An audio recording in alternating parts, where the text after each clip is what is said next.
Good morning. We welcome you this morning. We'll start our service with number 241 in the Blue Book, In the Bleak Midwinter.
Good morning.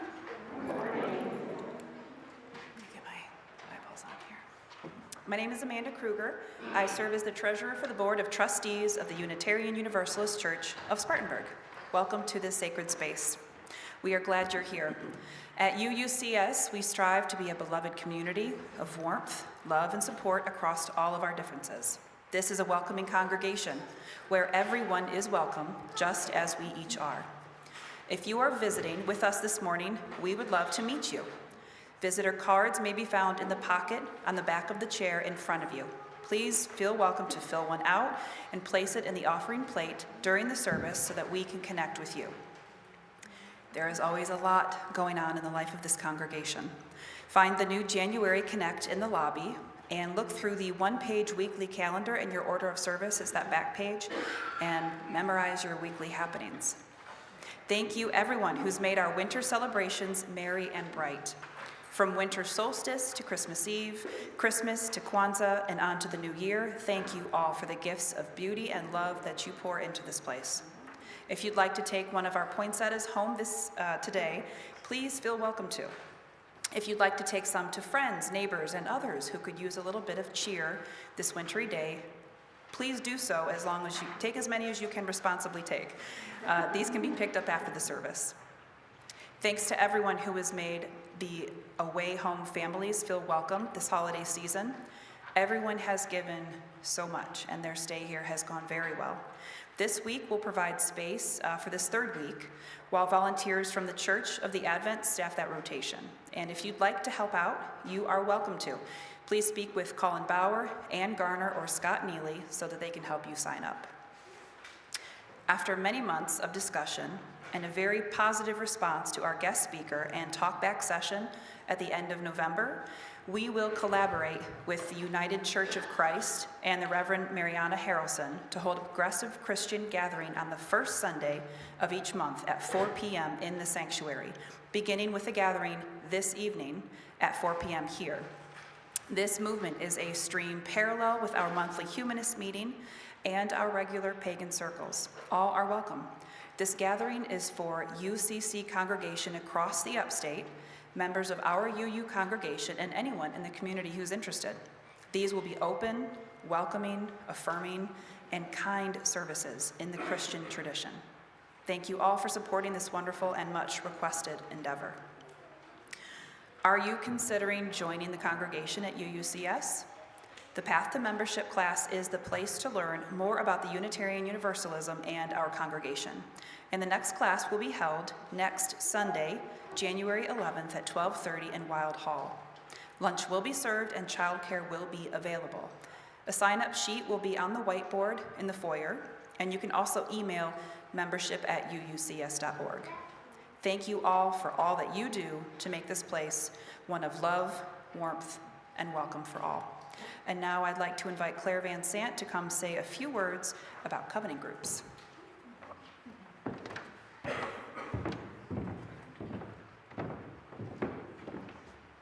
Happy New Year, everyone. My name is Claire Van Sant, and I coordinate the covenant groups at UUCS. Covenant groups are discussion groups made up of 6 to 10 people who meet one time a month to exchange thoughts about an assigned topic. They read quotes provided about the topic of the month and consider stimulating questions pertaining to those quotes. A trained lay facilitator ensures that during the exploration of ideas, each individual in the group receives ample opportunity to be heard. Listening, inclusion, and connectedness are highly valued in this small group ministry. Being in a covenant group is a unique way to connect within UUCS. It is a safe space to weigh sensitive subjects and get to know other people on a deeper level. The topics and format encourage spiritual growth, and belonging to a covenant group creates a network of friends that you'll find you can count on. Now, I have been conducting a casual, very unofficial survey. And I started it last week. I've been asking people why they were here, both this week and last week, and overwhelmingly, I am told they've been here for Peggy Hamrick to hear what she knows about loneliness. It's true. All right. No pressure, Claire. You're a natural. So, at this church, many of us depend on our covenant group for connectedness, and I kind of think that connectedness is going to be part of Peggy's talk today. Oh, she's nodding vigorously. I knew it. So, we're all about connectedness in covenant groups. And fair warning, it is connection that can lead to more connection around here.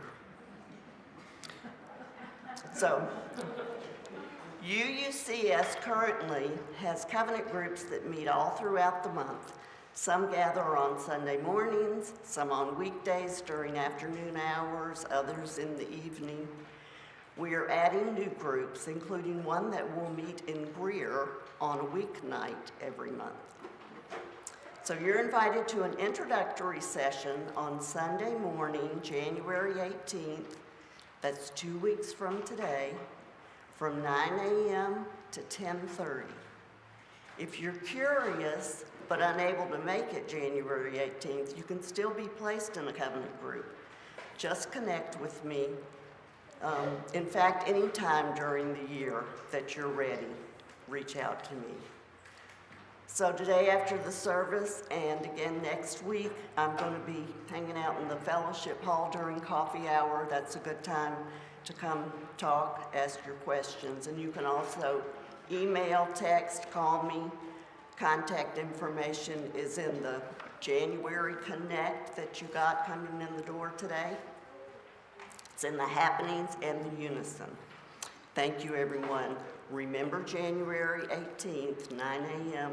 to 10:30. If you're interested, make a plan to join us.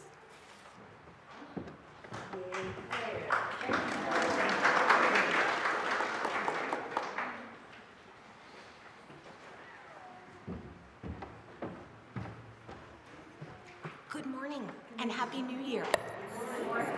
I'm short. I say that every time like it's a new revelation to me, and it is not. Okay, I am so glad you are here, whether in person or virtually. I'm Denise Levereau, Oshie of Shortness, and I am honored to be your worship associate this morning. Today, we are ringing in the new year by focusing on social connection and community.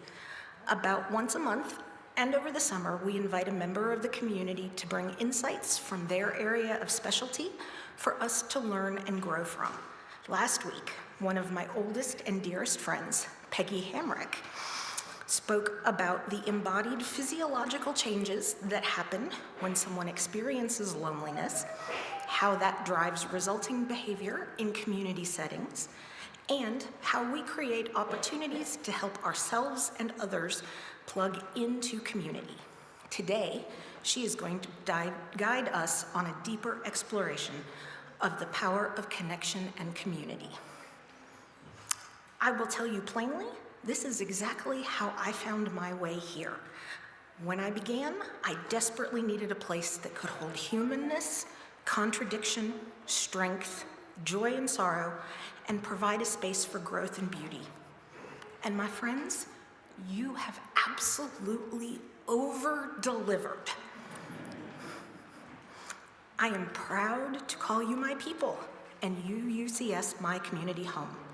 Thank you for so much for everything you bring to this place. For our chalice lighting, we have a reading from the book Together, The Healing Power of Human Connection in a Sometimes Lonely World by former U.S. Surgeon General Vivek Murthy. It is true that many people are struggling with loneliness. It is true that forces much bigger than us are affecting the fundamental nature of our interactions with one another, and often to our detriment. But I have also seen that the universal drive to connect is still alive and well. It may be buried at times in the throes of everyday life and strife, but it surfaces during times of crisis and in unexpected acts of kindness that remind us who we really are.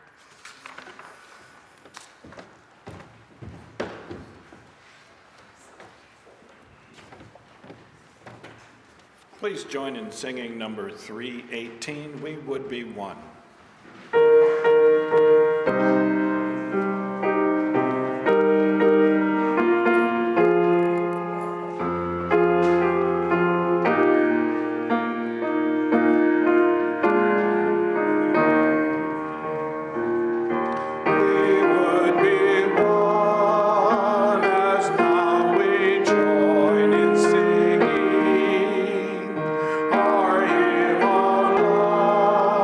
To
One of our deeply symbolic practices is the Rippling Bowl. Each week, we honor our fundamental interconnectedness and bring our individual joys and sorrows to share with our congregation. The Rippling Bowl provides us with a tangible reminder that together we create something bigger and more meaningful than each of us individually. Just as the stones placed in the bowl create ripples in the water, our actions ripple out and impact each other, our families, and the community. You are now invited to come place a stone in the Rippling Bowl to represent a joy or a sorrow that you may be experiencing this week. I will place stones to represent those that are joining us virtually, as well as anyone not able to be with us today. Thank you.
Good morning. I feel grateful to and a little humbled and a little anxious from people who have created expectations of what this service will be today, but I hope it will be meaningful to all of you. We've shifted a little bit what we're going to do, and with the next song, I'm going to ask those of you who are interested to join me, and we're going to sing it a cappella. So for you guys who aren't musicians, that means it's just our voices. No one's going to play the piano. But please join me as you are interested in singing Bridge Over Troubled Water. When you're weary, feeling small, When tears are in your eyes, I will dry them all. I'm on your side. Oh, when things can't stop and friends just can't be found, like a bridge over troubled water, I will lay me down like a bridge over troubled water. I will lay me down when you're down and out, when you're on the street, when evening falls so hard, I will comfort you. I'll take your part. Oh, when darkness comes and pain is all around, like a bridge over troubled water, I will lay me down like a bridge over troubled water. I will lay me down. Sail on, silver girl, sail on by. Your time has come to shine. All your dreams are on their way. See how they shine. Oh, and if you need a friend, I'm sailing right behind, like a bridge over troubled water. I will ease your mind like a bridge over troubled waters. I will ease your mind. Thank you.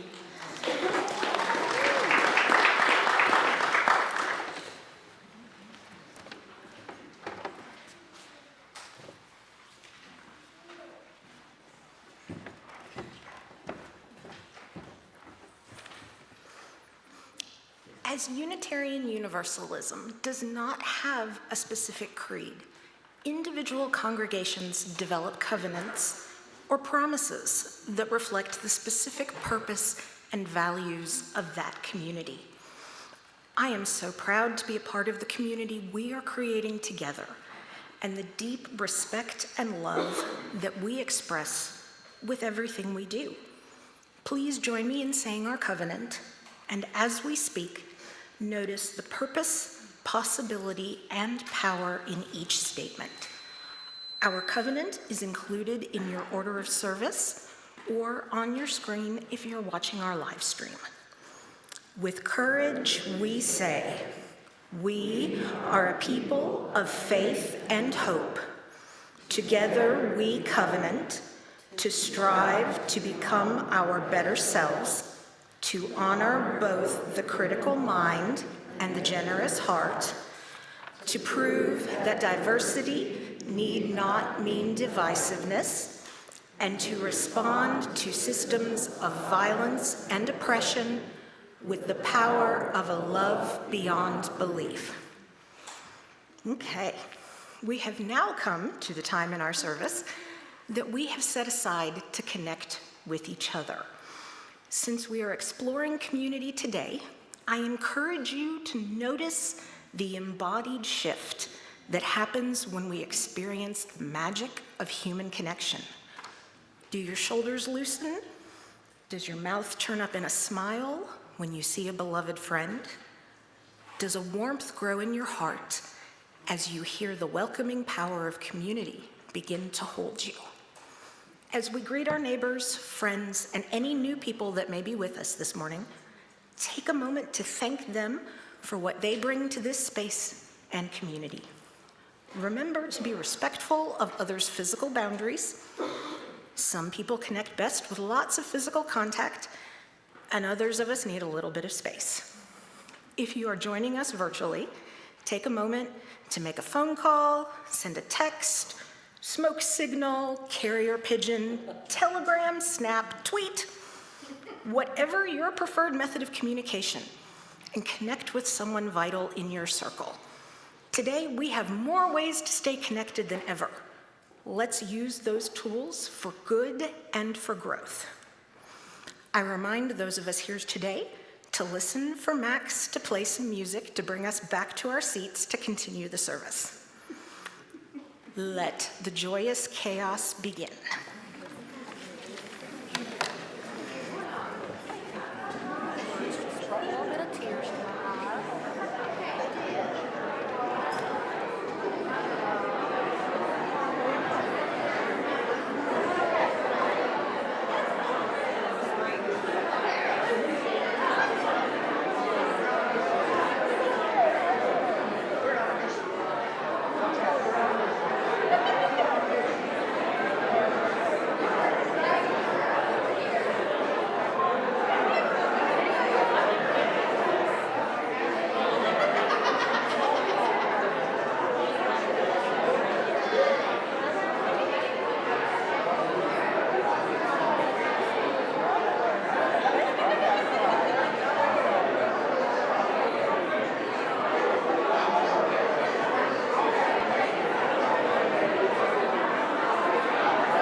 check. They're tethering me down now. If there are any children that would like to join me up front for our time for all ages, I would love to have you. You're children? Anyone else want to join?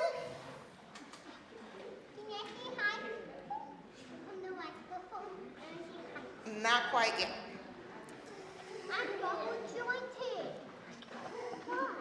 Okay, so today, well, first of all, Happy New Year, everybody. Oh, I see. Okay. Happy New Year. It is a new year. What are we going to do with this year? Are we going to have fun? Yes. Are we going to make some resolutions? Do you know what those are? No? Do you have any goals for the new year? Yes. You made a goal for the new year? Can you tell me what it is?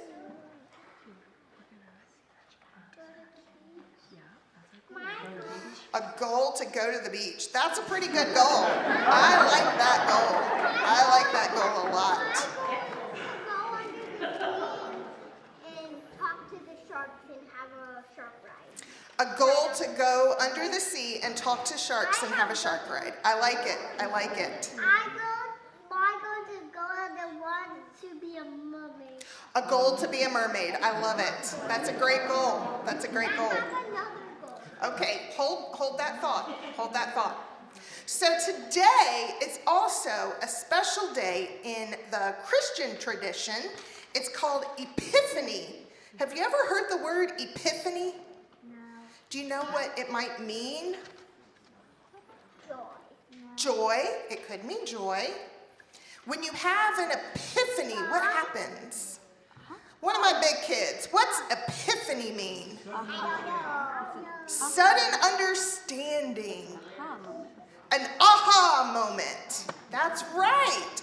So today we're celebrating an aha moment. And so there were these three wise guys, not like the wise women on my shirt. Maybe. And they were using the stars to travel. They followed a religion called Zoroastrianism. It's a big word. And that means... I want to be part of NASA. Okay. That means they followed the stars and they looked to the stars to tell them about the future and to tell them what was going to happen and how they needed to direct their lives. And they also were very, very smart people with these stars. They had a lot of aha moments with these stars. And today, I would like for us to have an aha moment with stars. I have a basket of stars up here, and they all have a word written on them. And we're going to pass those out to everybody in just a minute, okay? And this is what I like to call star words. And sometimes people have goals for the new year, like going to the beach or being a mermaid. Sometimes they may make resolutions to like change something. Maybe they want to go to the gym more often, or I don't know what. Eat less sugar or something boring like I that. want to eat more. Eat more sugar. You talk to your mom about that one. I want to eat more sugar and eat 1 million. All right, good balance. Eat sugar and eat healthy. Okay, hold the thought. Hold your thought. So these words are going to help us think about this year. What might these words be directing us in this new year? Stars, that's right. So I'm gonna it's basket and they just look blank, but I'm gonna pick one. And this one says hope. So, hope is not something that I would think about for this year, but now I'm intrigued. I'm gonna look for ways that I can have hope or be hopeful throughout the year. And whenever I'm feeling kind of down, I can always come back to this word and think, okay, what is this word trying to direct me to this year? What is it trying to tell me this year? So, would you like to pick out a star word? All right.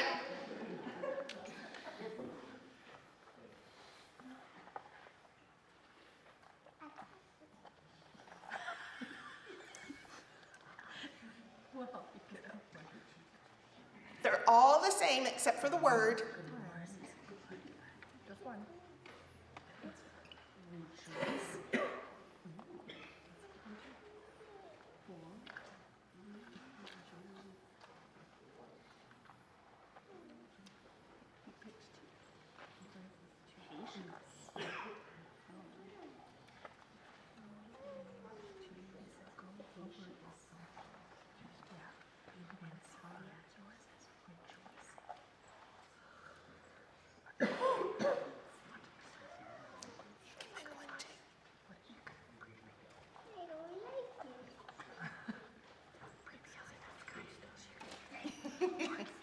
All right, so what are some of the words that you got?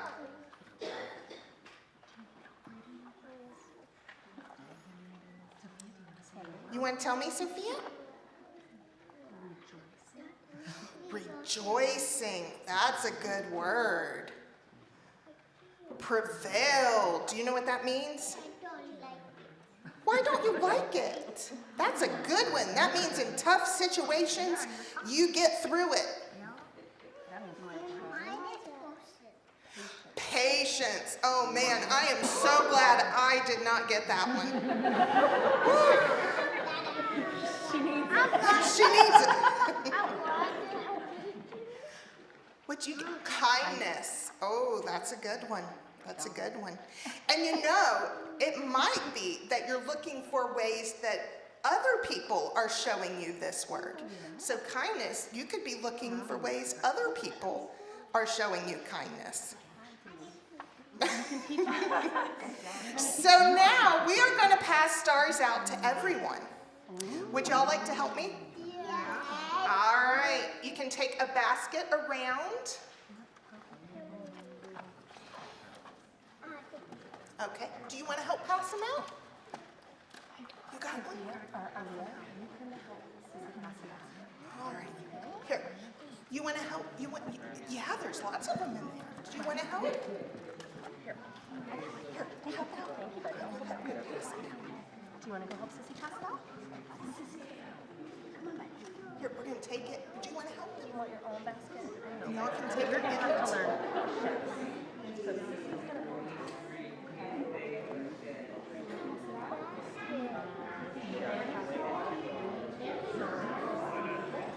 You can just pass the basket if you want.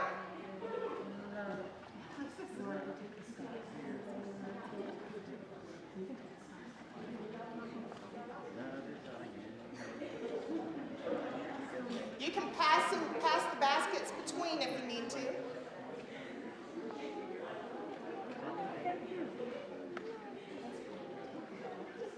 Give it to people who don't have one.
When your basket is empty, you can come back up here with me, okay? Oh.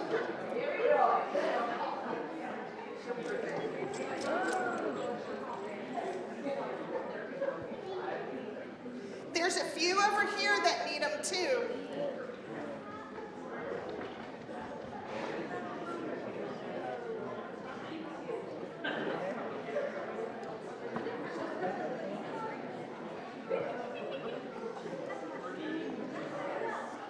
Where's my baskets?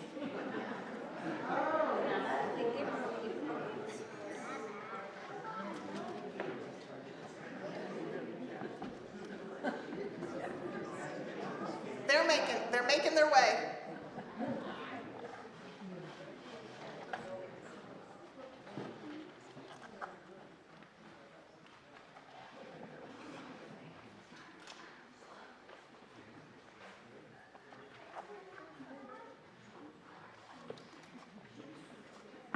Do you still have some? Over here they need some.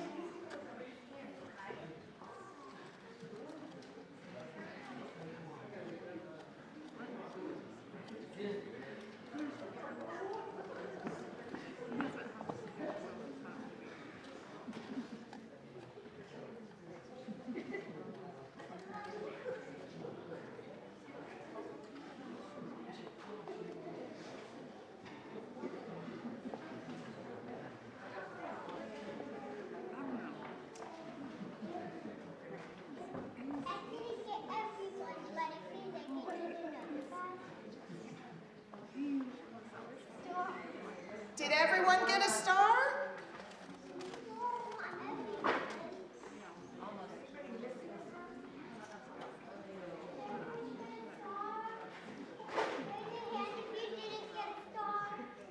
I'm just going to hand them to her now.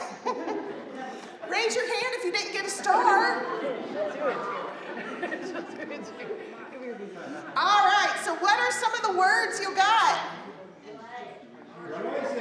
Rejoicing. Travel. Ooh. Laughter. Purpose. That's a good one. Tenderness. Wonderful. Playfulness. Oh, I like that one. Have a playful year. All right, so the whole congregation now is all challenged to figure out how their star relates to them this year. It could be ways that other people are showing you tenderness, or it could be ways that you need to show others tenderness. It could be ways that you want to find more playfulness in your life. And it could be silly things, and it could be, exciting things or big things, or it could be just the teeny tiny little things of like finding a bug on your pillow or something. I don't know. But this year I challenge us all to find ways that the stars are being a prophecy for us and showing us how we can be more connected to each other and how our stars relate to us. All right? Sound good? Ready for the challenge? All right, now you got to remember it, because same day next year you get a new star, and I want to hear how everybody's word this year related to their year. All right? The challenge is on. All right, thank you so much. No, I don't want to. I don't want to hold on. I'll hold on.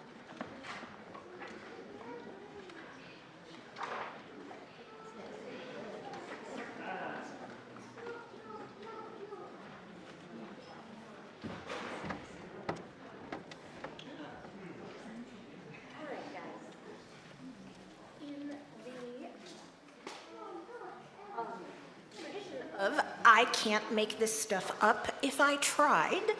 My star is fellowship. So, we are talking about connection and people and fellowship today. This congregation has so many opportunities for us to connect with each other and the community around us. Now, we have the opportunity to share our physical and material gifts as well.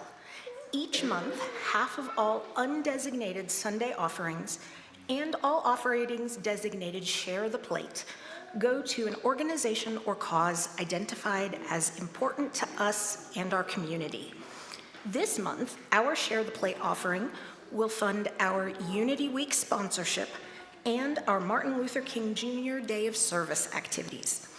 We are planning activities for all of us and the community to participate in on Monday, January 19th. As we take time to pass the plate this morning, please add your blessing or your positive intention to the gifts being shared.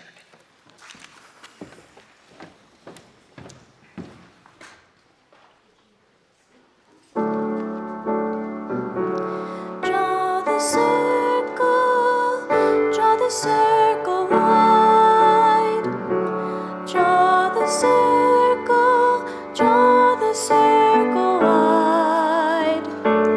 No one stands alone, we'll stand side by side. Draw the circle wide. Draw the circle wide, draw it wider still. Let this be our song. No one stands alone, standing side by side. Draw the circle wide. Draw the circle wide, draw it wider still. Let this be our song. No one stands alone, standing side by side. Draw the circle wide. Draw the circle wide. Draw the circle wide.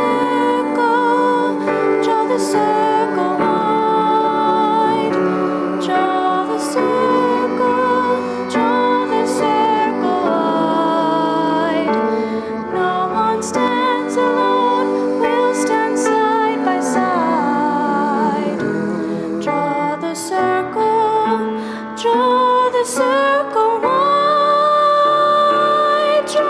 circle wide, draw it wider still. Let this be our song. No one stands alone, standing side by side.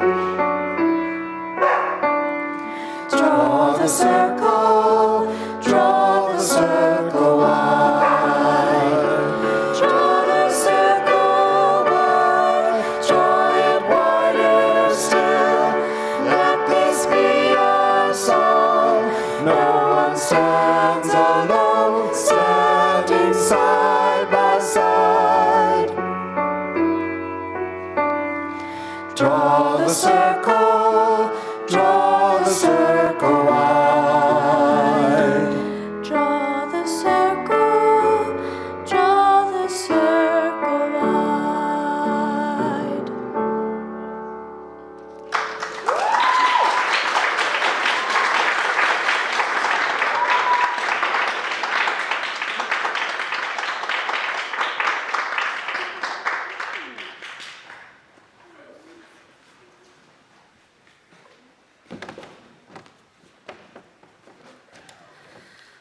I want to add my special thanks to the musicians who have helped us today and who practiced over the holiday period and were willing to do whatever I wanted. So I am very grateful.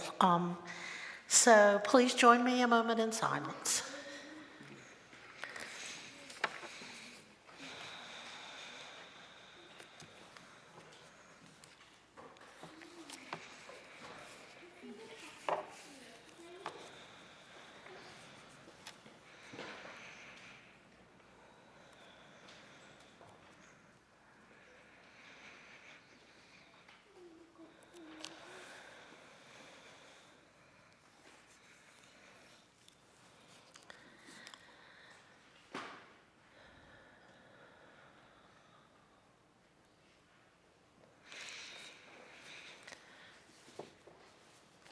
So I loved listening to the kids' goals for the year.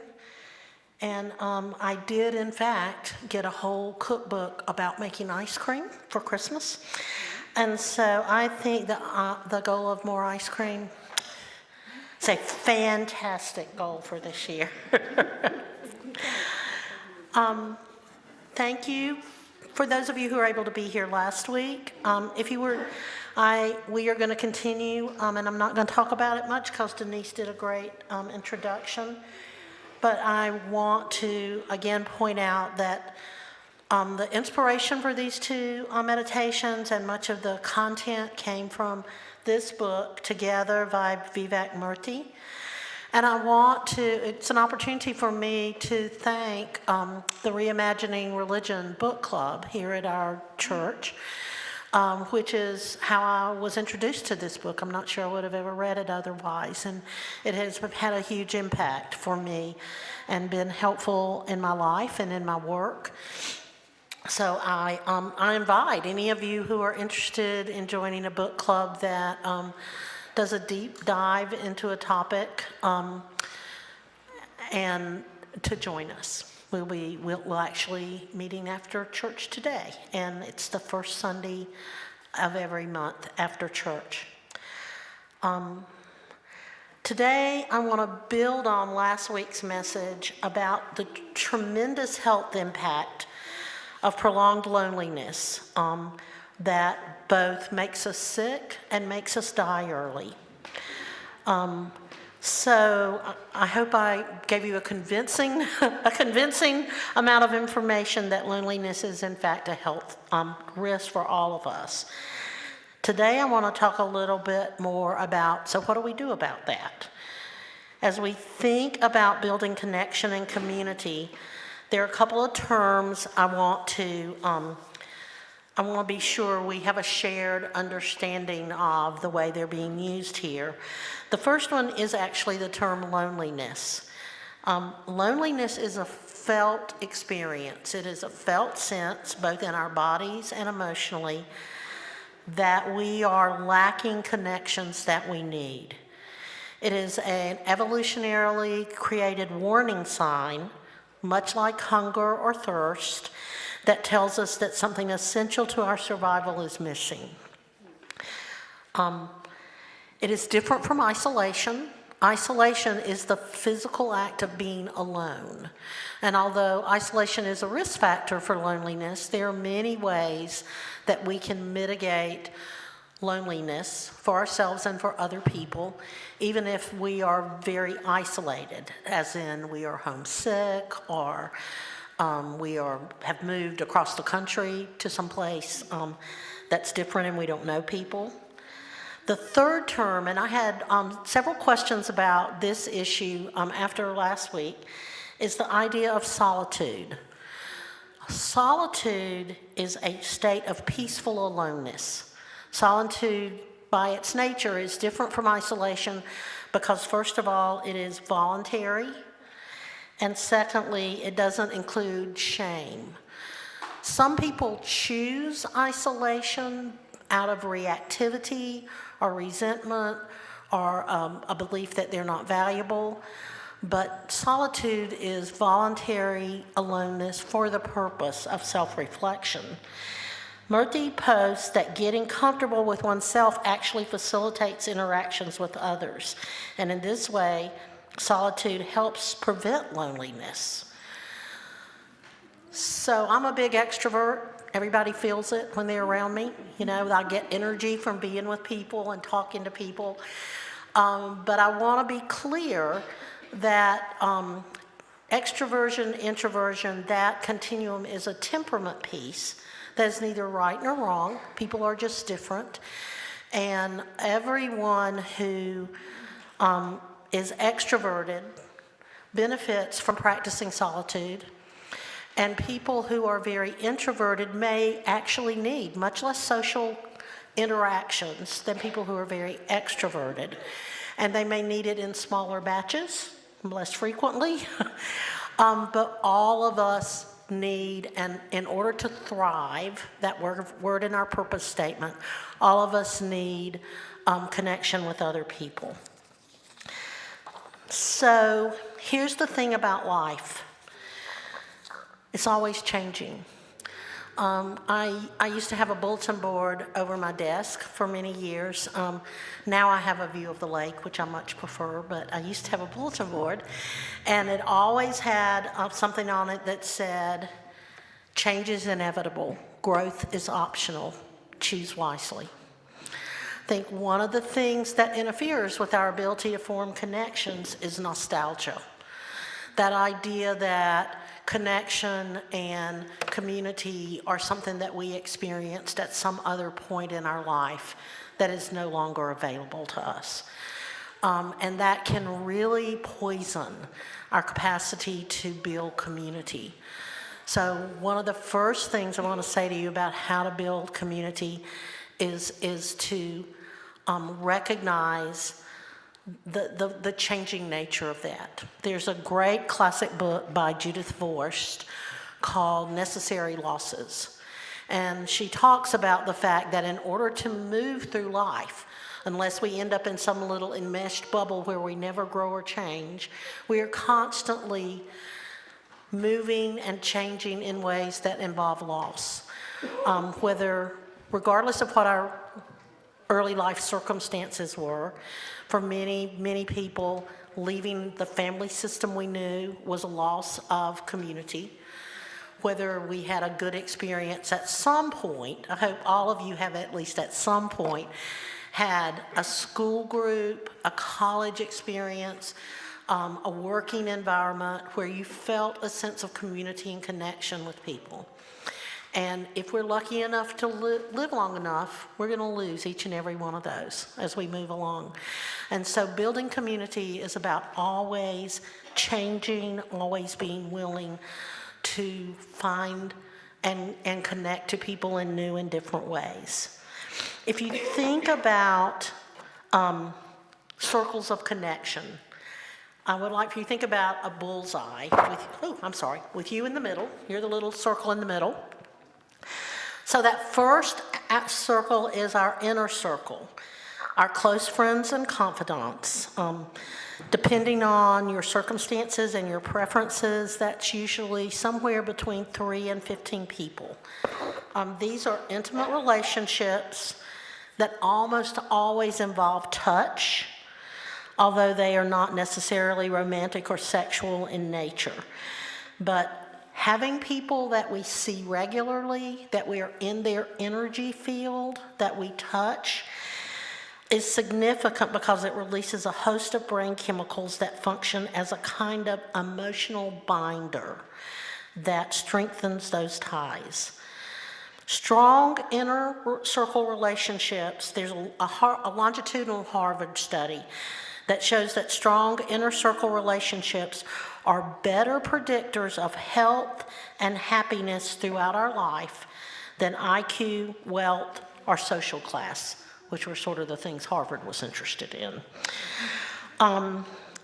The next circle in your bullseye is, that middle circle is people who are occasional but important companions. This for people may be anywhere between 15 and 150 people, but this is the people you hang out with. These are the people that you gather with. We are sitting here today, are a middle circle of companions. They are the people that you do things with, the people that you walk with, tell stories with, laugh with, sing and dance with. And maintaining a middle circle group is incredibly important for our long-term welfare, because often it has the capacity to be more flexible and enduring than some of those inner circle relationships, which may change in ways that would leave a hole if we didn't have middle circle relationships.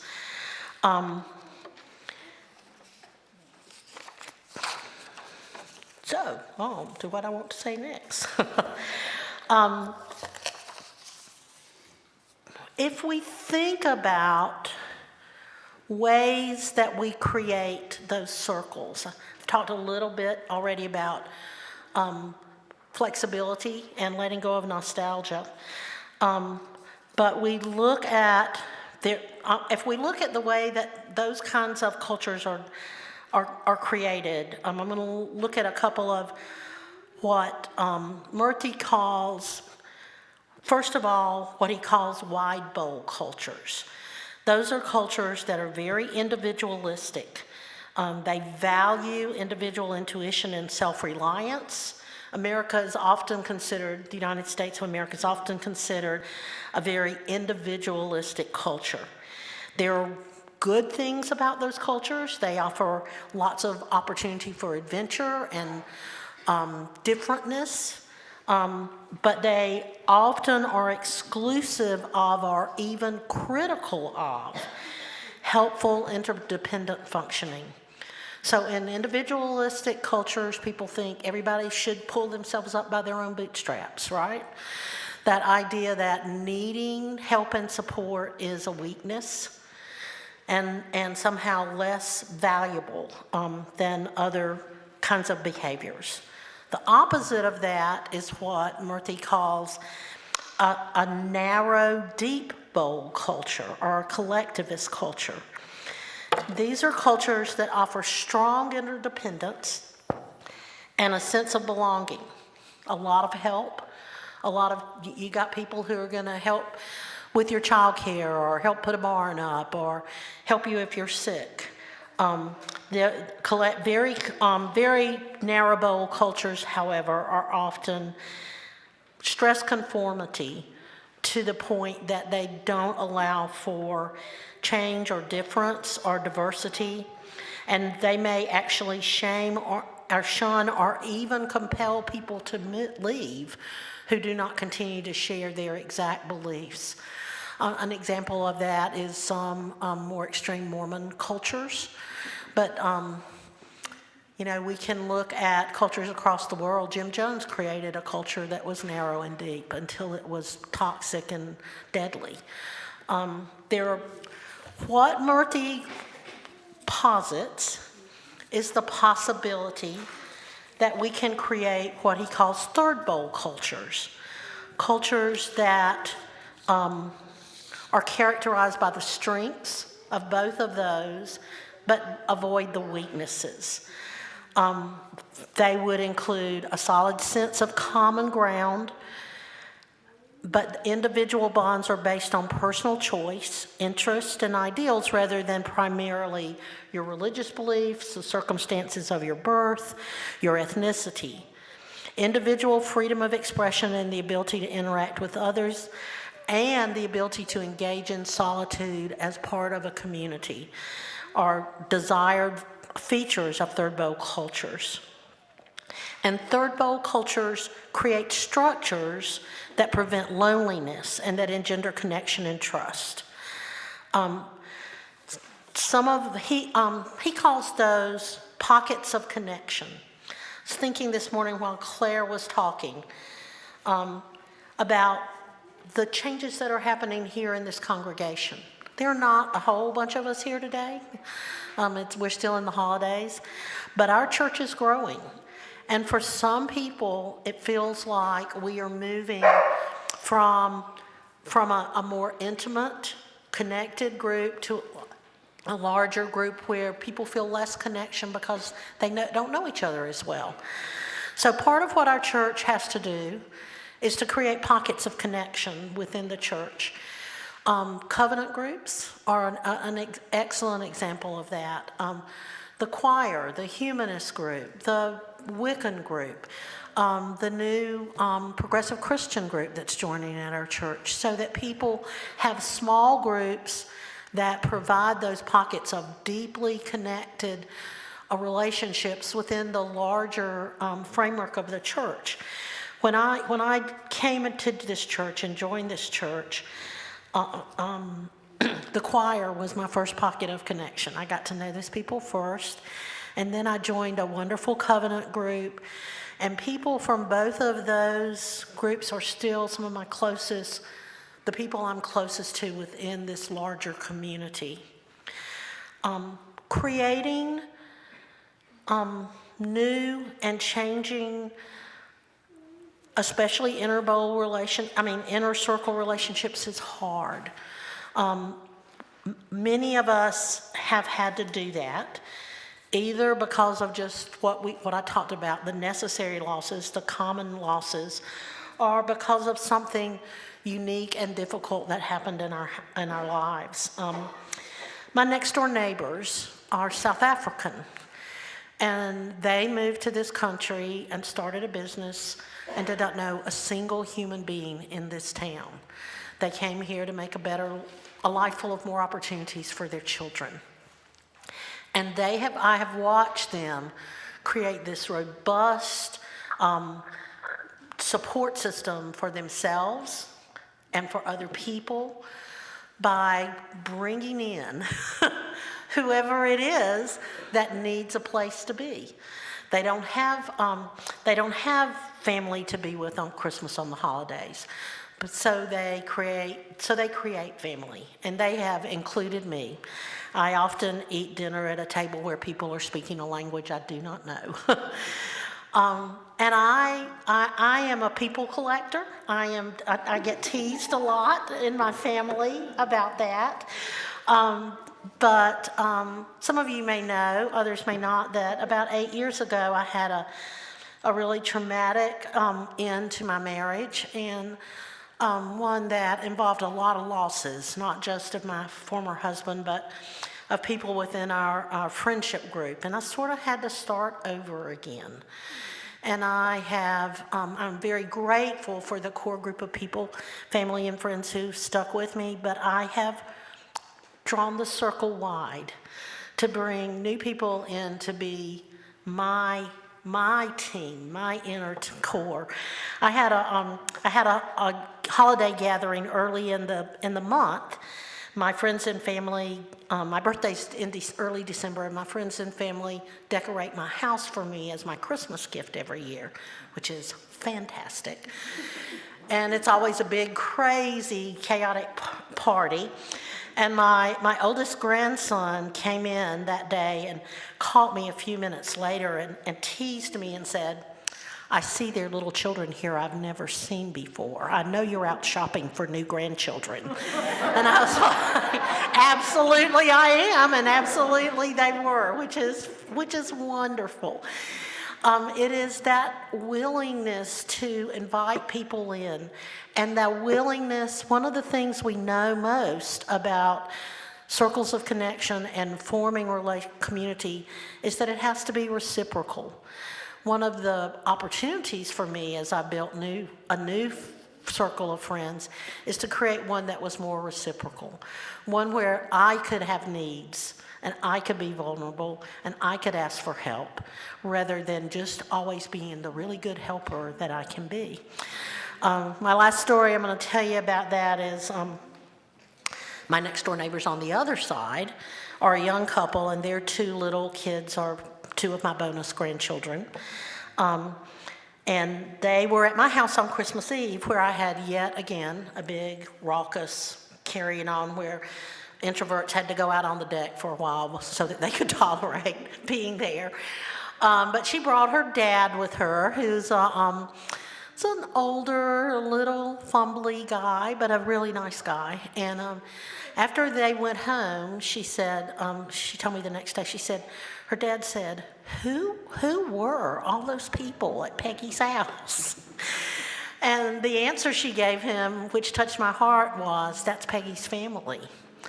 Only 3 of the 27 people who were there were biologically related to me. But yes, they are my family. They are the family of my heart. They're the family that I've chosen. They're the family who's chosen me.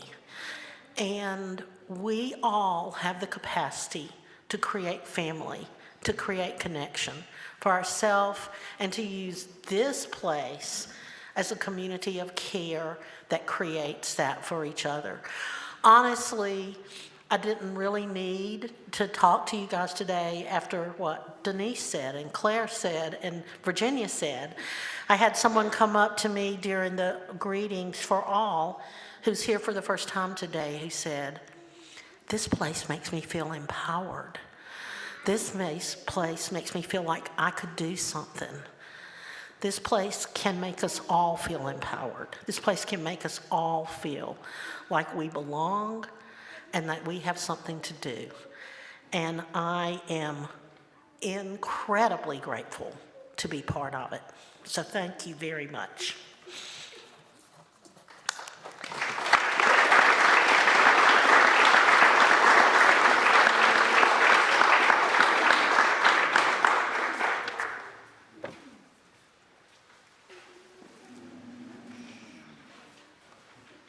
I don't have a microphone right now, but we're going to sing Lean on Me. It'll be great. I'm going to play a little intro. I think you'll know when to come in, or I'll just nod and you'll just look at it. It'll be great. Okay, I'll help. Thank you. You don't have a mic? No. Okay.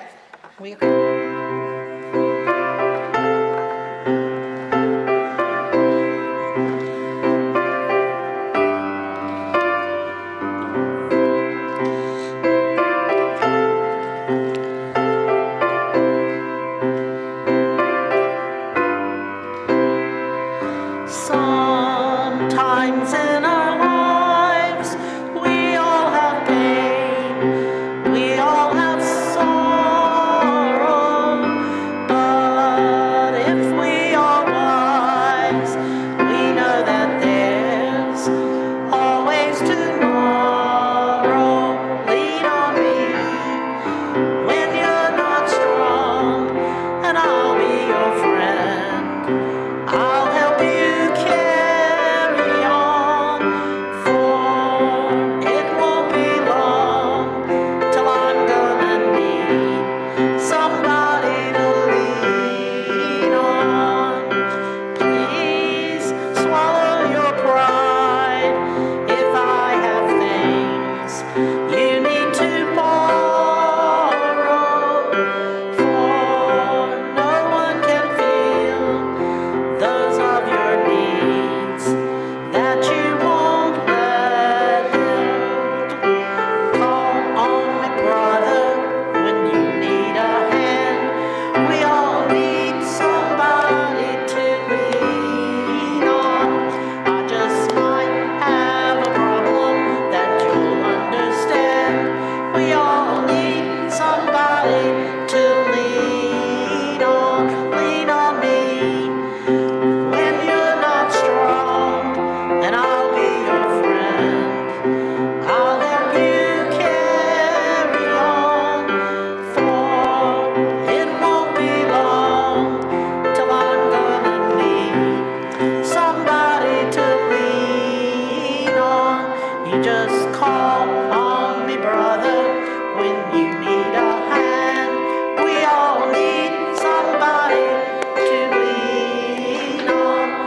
I just might have a problem that you'll understand. We all need somebody to lean on. If there's a load you have to bear that you can't carry, I'm right up the road and I'll share your load. If you just call me if you need a friend. Call me, call me, call me, call me.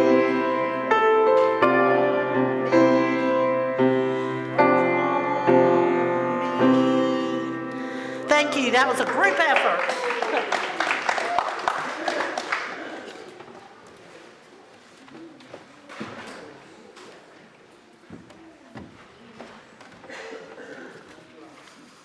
As we conclude our time of connection today, our reading for the extinguishing of the chalice comes from theologian, educator, and civil rights activist Howard Thurman, and is called The Work of Christmas.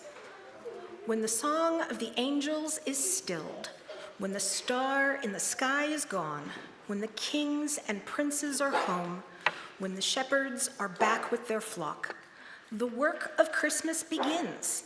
to find the lost, to heal the broken, to feed the hungry, to release the prisoner, to rebuild the nations, to bring peace among all, to make music in the heart.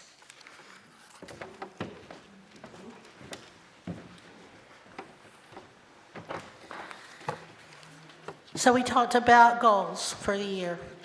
You know, I always tell people not to make New Year's resolutions, but I think having goals is a great thing. I hope for me that this year will be one of deeper connection with the people I love, that I will remember that spending time with people, laughing, playing, pushing the easy button, sometimes that's a hard one for me, is what really matters. Being with people, connecting with people, and taking the time to connect with yourself in the solitude that you need so that you can be together with each other. So go forth and connect with the people you love and care about.